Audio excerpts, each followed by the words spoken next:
Bonjour à tous. Alors je me présente, je m'appelle Eric, parce que je pense que la plupart d'entre vous ne me connaissent pas, vu que ça fait un sacré bout de temps que je ne suis plus passé à Molengeek.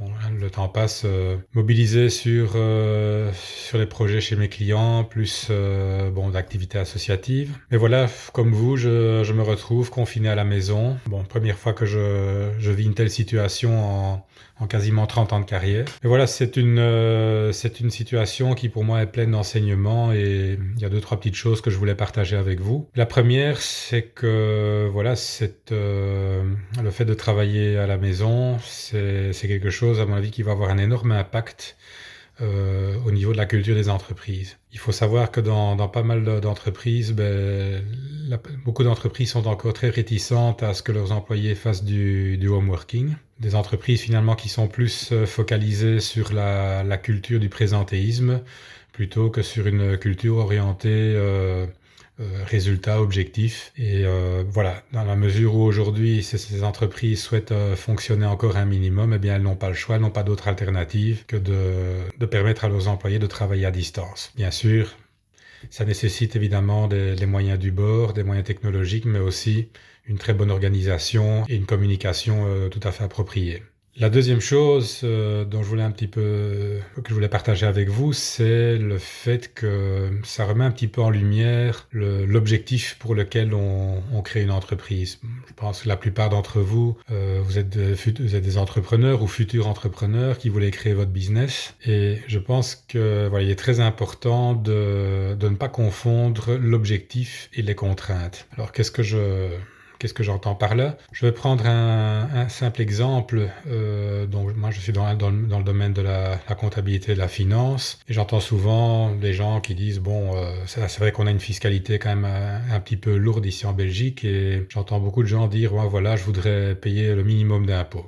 Bon, soit, mais ça veut dire quoi? Ça veut dire quand on paye de l'impôt, c'est parce que on a fait du bénéfice et on dit qu'est-ce que je vais faire pour réduire ce bénéfice? On dit je vais un petit peu alourdir mes charges de façon à ne pas être trop imposé. Mais ça, c'est un petit peu parti du principe que le volume de business, il va toujours être constant, il ne peut faire que croître, il ne va jamais diminuer. Or, vous pourrez poser la question à n'importe quel indépendant dans tout type d'activité, chaque indépendant connaît des périodes fantastiques et puis aussi également des périodes de vaches maigres. Et donc le bénéfice, ça sert quand même à plusieurs choses. D'une part, c'est du bénéfice que vous allez réinvestir soit en technologie, en marketing, que sais-je. Mais ça permet également aussi d'engranger un petit peu de réserves financières pour pouvoir justement affronter les périodes un peu plus difficiles. Et donc, je crois que clairement, quel est finalement l'objectif réel de votre entreprise?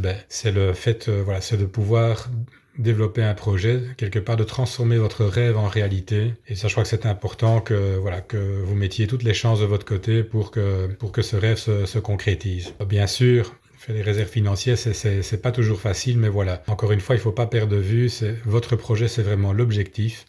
Le fait de dépenser autant en marketing, en technologie, est-ce que j'engage un employé ou est-ce que je fais sous-traiter? Tout ça, ce sont des contraintes. Donc, ne pas confondre l'objectif et les contraintes. Enfin, troisième chose, aujourd'hui, on va un petit peu voir comment cette situation va évoluer. Il y a beaucoup de business qui vont être impactés et clairement, cette situation peut nous impacter également en tant que prestataire de services. Donc, est-ce que les contrats vont se prolonger et est-ce que, moi comme d'autres, est-ce que finalement nous risquons pas de nous retrouver également à la maison? Et pendant cela, qu'est-ce qu'on fait? Bien, il y a une chose qui est très terriblement importante, c'est le temps. Le temps est la chose la plus précieuse, c'est quelque chose d'irréversible, c'est quelque chose que vous ne récupérez jamais. Et moi, en 2018, j'ai été en arrêt forcé de travail pour raison de santé. Enfin, je ne pouvais pas, il était difficile de prendre des engagements auprès de clients pour entamer des projets. Et je me suis dit, tiens, qu'est-ce que je vais pouvoir faire pendant ce temps-là? Eh bien, j'ai développé un petit projet en interne, donc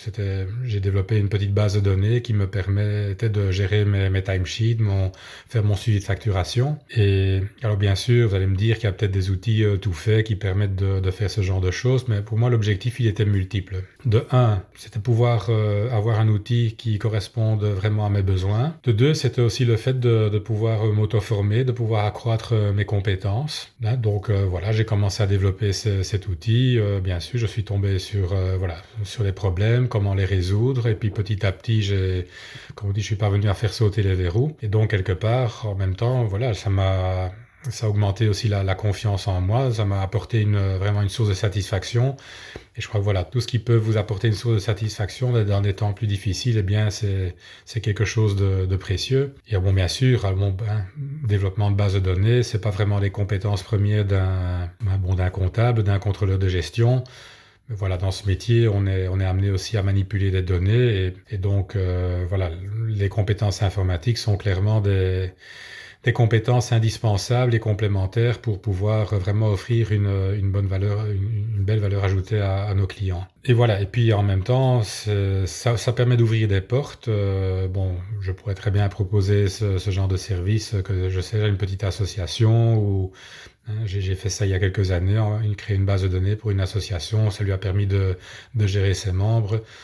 Donc voilà, je pense que l'important c'est d'être curieux, de continuellement apprendre, mais ça, si vous êtes à Molen Geek, c'est que clairement cette motivation vous l'avez. Et ben voilà, c'est ce que je voulais, voilà les petites choses que je voulais partager avec vous. Alors là, je terminerai en disant simplement, ben, prenez soin de vous.